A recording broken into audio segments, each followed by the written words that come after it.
BSc Part 2 Zoology Paper First Grasshopper और Locust Part 2।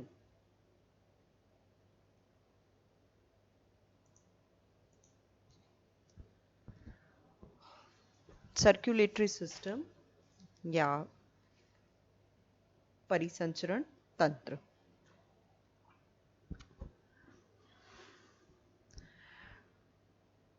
Tite में open type का या लेक्यूनर प्रकार का खुले प्रकार का परिसंचरण तंत्र पाया जाता है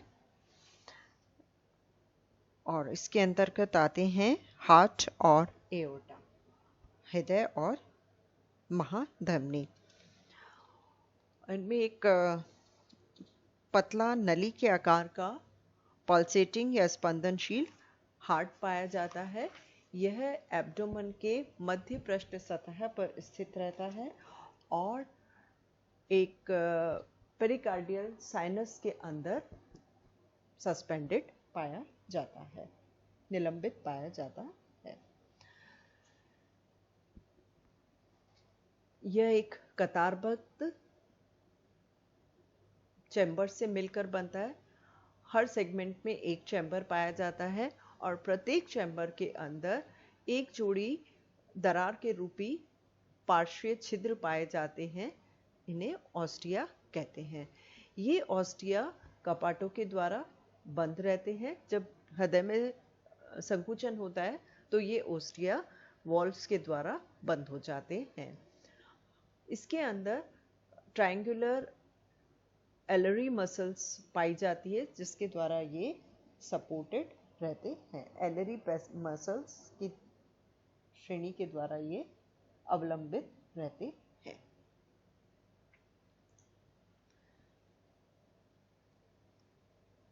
पेरिकार्डियल साइनस होता है हार्ट के चारों तरफ जो साइनस पाया जाता है, कोष्ठ पाया जाता है, उसे पेरिकार्डियल साइनस कहते हैं।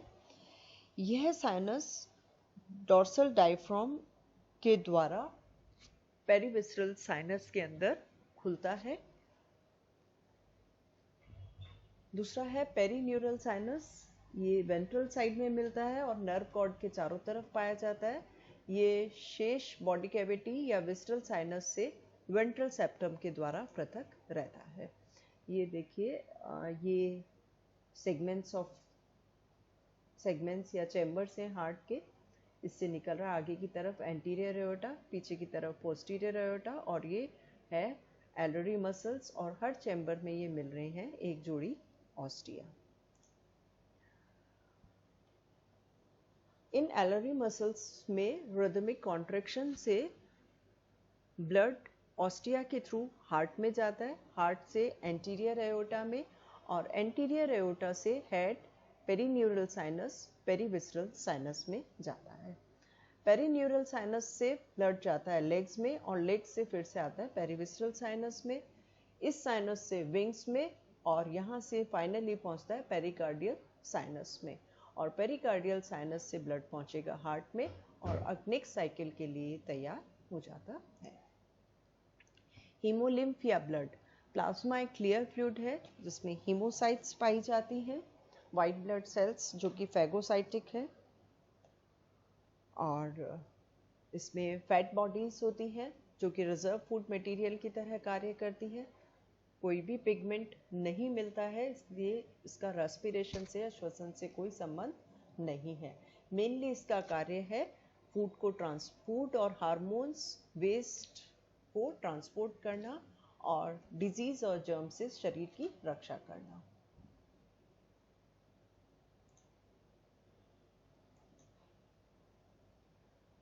नेक्स्ट है लोकस्ट में रेस्पिरेटरी सिस्टम। इसके रेस्पिरेटरी सिस्टम्स में आते हैं spiracles, trachea, tracheoles, air sacs and then gaseous exchange. Spiracles 10 जोड़ी होते हैं, 2 जोड़ी थॉरिक्स में और 8 जोड़ी एब्डोमेन में सेगमेंट्स के बीच में पाए जाते हैं। एयर बॉडी में इनके थ्रू एंटर करती है और बाहर भी इन्हीं के थ्रू निकलती है।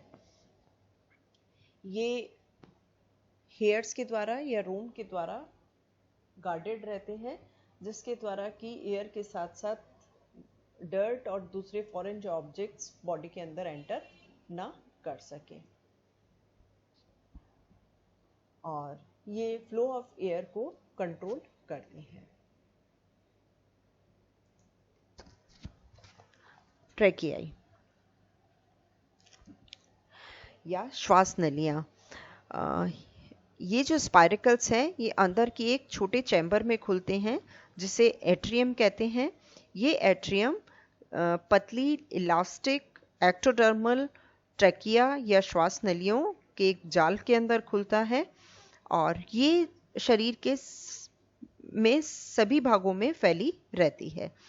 इससे लॉन्गिट्यूडनल ट्रेकियल ट्रंक्स बनाती हैं। ये होती है डॉर्सल, वेंट्रल और लेटरल। इनके अंदर क्यूटिकल की सर्पिल थिकनिंग पाई जाती है। इनकी जो वॉल्स है उसमें सर्पिल क्यूटिकली टिनिडिया पाई जाती है जो इन्हें पिचकने से रोकती है। नेक्स्ट है ट्रैक्यूल्स और एयर कैपिलरीज या श्वास नलिकाएं। ये फाइन ट्रैकिया की फाइन ब्रांचेस हैं, सिंगल सेल्ड होती है, 1 माइक्रोन डायमीटर की है और इसमें स्पाइरल थिकनिंग नहीं मिलती है। यूजुअली ये टिश्यू फ्लूइड से भरी हुई रहती है। इस टिश्यू फ्लूइड के अंदर जो ऑक्सीजन है वो टिश्यूज में जाता है और टिश्यूज से कार्बन डाइऑक्साइड इस फ्लूइड के अंदर आती है। नेक्स्ट है एयर सेक्स या वायु कोश। ये जो ट्रेकियाई हैं, कुछ ट्रेकियाई फूल कर एयर सेक्स बनाती है। ये बड़ी पतली भित्ति वाली थैले के समान संरचनाएं हैं जिसमें एयर स्टोरेज या वायु का संचयन होता है और एयर सर्कुलेशन का ये काम करती है। इसके अंदर भी टिनिडिया का अभाव होता है। नेक्स्ट है गैसियस एक्सचेंज या गैसीय विनिमय।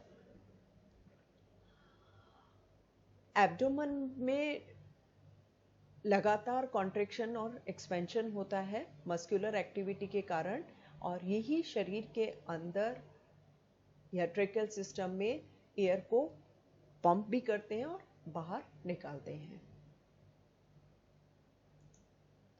इंस्पिरेशन के दौरान जब वायु शरीर के अंदर प्रवेश करती है तो इसके अंदर हेल्प करते हैं पहले 4 जोड़ी स्पाइरकल्स या श्वसन रंध्र, सिर्फ यही खुले रहते हैं, इसलिए इनको इंस्पिरेटरी स्पाइरकल्स कहते हैं। एक्सपिरेशन या निश्वसन के दौरान जो पीछे के 6 जोड़ी स्पाइरकल्स हैं वो खुले रहते हैं और इन्हें एक्सपिरेटरी स्पाइरकल्स कहा जाता है। ये देखिए, ये सिफेलिक एयर सैक है, ये थोरेसिक एयर सैक है, ये स्पाइरकल्स हैं। थोरेसिक 2 जोड़ी होते हैं और एब्डोमेन में 8 जोड़ी, 1 2 3 4 5 6 7 एंड 8। ये है वेंट्रल ट्रंक बीच वाला, ये है डॉर्सल ट्रंक, ये खुल रहे हैं एब्डोमिनल सेक्स के अंदर। नेक्स्ट है लोकस में एक्सक्रीटरी सिस्टम। एक्सक्रीटरी ऑर्गन्स इसमें होते हैं मैलपीजियन ट्यूब्यूल्स। ये लंबी पतली धागे के समान अंतिम सिरे पर बंद होती है और हीमोसील में कॉइल्ड पाई जाती है। एलिमेंट्री कैनाल में जहाँ स्टमक और इंटेस्टाइन आपस में मिलते हैं वहाँ ये खुलती है। इनके स्वतंत्र सिरे बंद होते हैं। इनकी भित्ति सिंगल लेयर्ड होती है, बाहर की तरफ बेसमेंट मेम्ब्रेन के द्वारा कवर्ड रहती है और अंदर की तरफ इसमें माइक्रोविलाई पाई जाती है। ये मिडगट है, हाइंडगट है, यहाँ पे ये पाई जा रही है। अंतिम सिरे इनके बंद होते हैं। हीमोलिम्फ में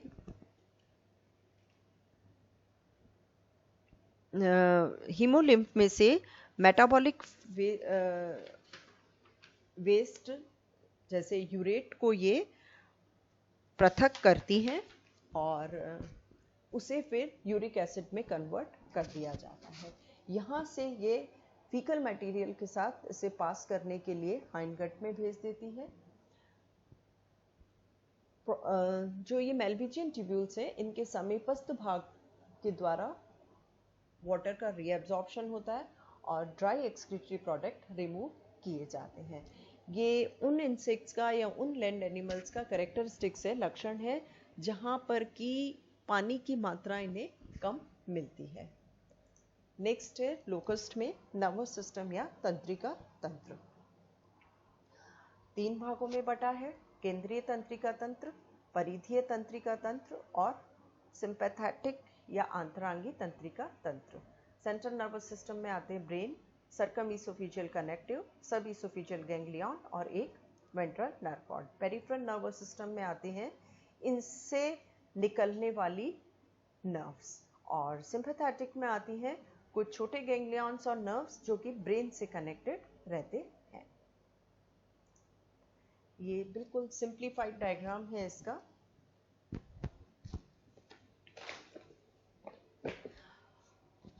ब्रेन, फर्स्ट है ब्रेन। ब्रेन इसोफेगस के ऊपर डॉर्सली सिचुएटेड रहता है।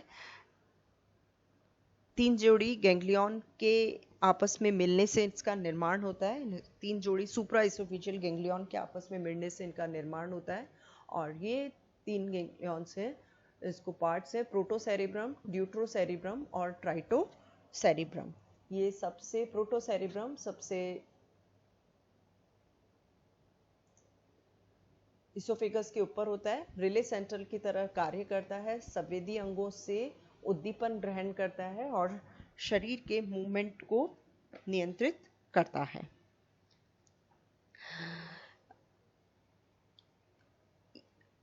और उसी के अनुसार सारे बॉडी मूवमेंट्स को कंट्रोल करता है, और ऐसा माना जाता है कि ये एक इनहिबिटिक इफेक्ट उत्पन्न करता है। मस्कुलर एक्टिविटी पर इसका कोई कोऑर्डिनेशन नहीं होता है, क्योंकि यदि किसी एनिमल का सिर या ब्रेन अलग कर दिया जाए तब भी वह उछल सकता है, चल सकता है और यहाँ तक कि उड़ भी सकता है।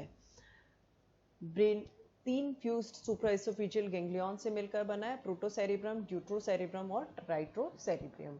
ये वाला पार्ट है सबसे आगे का बड़ा, और 2 ऑप्टिक लोब से मिलकर बनता है। ड्यूट्रोसेरेब्रम 2 छोटे लोब से मिलकर बनता है, और ट्राइटोसेरेब्रम भी छोटा है और 2 लोब से ही मिलकर इसका निर्माण होता है।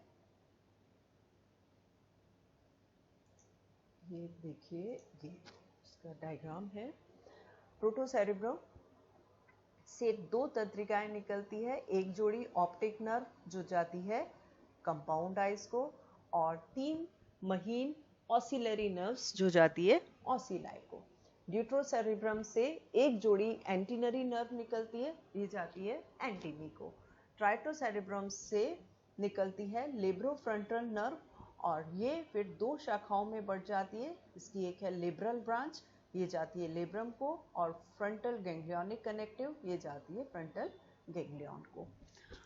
ब्रेन से पीछे की तरफ में पाया जाता है सब इसोफेजियल गैंग्लियन, और ये ब्रेन इस सब इसोफेजियल गैंग्लियन से कनेक्टेड रहता है सर्कम इसोफेजियल कनेक्टिव के द्वारा। ये वाला है ब्रेन, ठीक है, ये इसका ऑप्टिक गैंग्लियन है, और ये है सब इसोफेजियल गैंग्लियन, और ये यहाँ पे जुड़ा हुआ है सर्कम इसोफेजियल कमीशर से। जो सब इसोफेजियल गैंग्लियन है,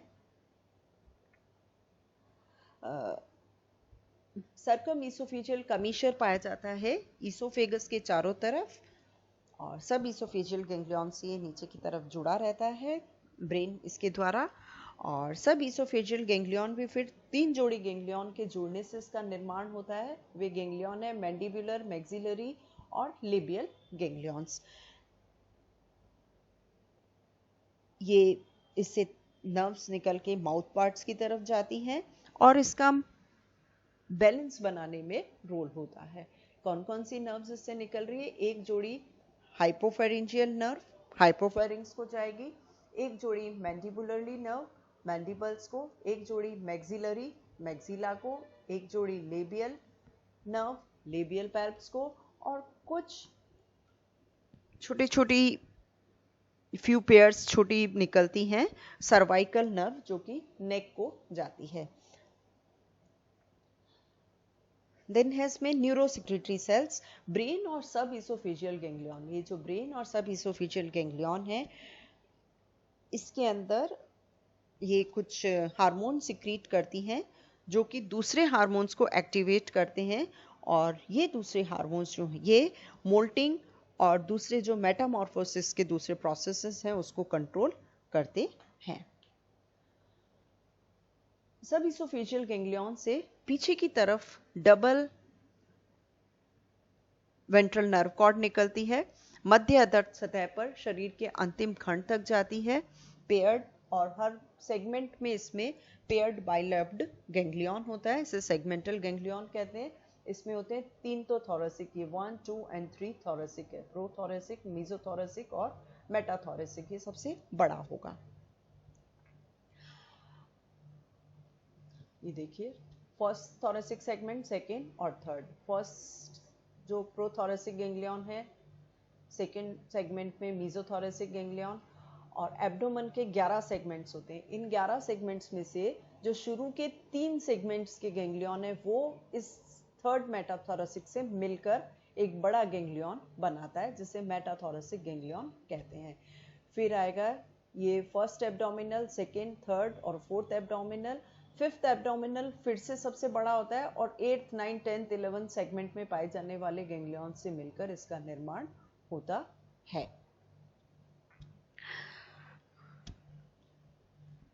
यदि इसकी जो नर्व कॉर्ड है उसको नष्ट कर दिया जाए या तो